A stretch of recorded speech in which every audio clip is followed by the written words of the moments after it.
Bon, ensuite, c'est pas fini. Il y a un dispositif qui est un dispositif merveilleux en France, c'est la défiscalisation.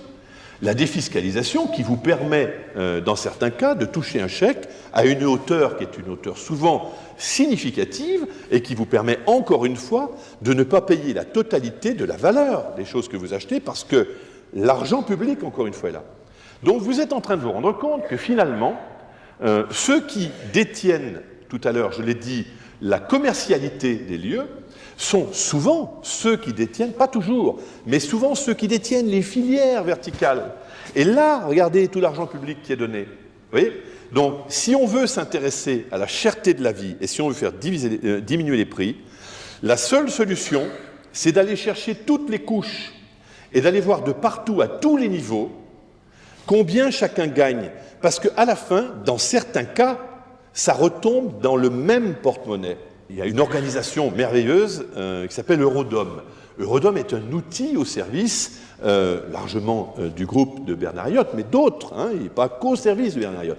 Ce sont des gens dont le métier, c'est des lobbyistes. Alors eux, ils passent leur temps, ils dorment sur le paillasson des députés bruxellois. C'est leur métier, c'est très louable, hein, d'accord ? Bon.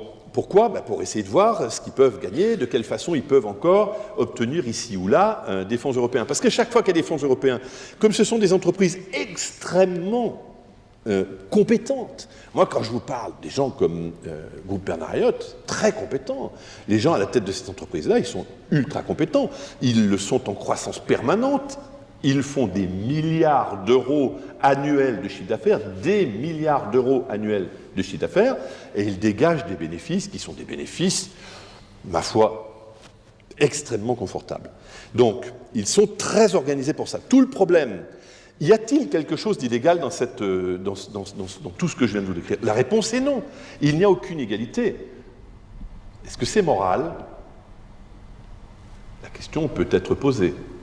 Est-ce que ça convient à nos concitoyens de territoire d'outre-mer ? Là, la réponse est clairement non.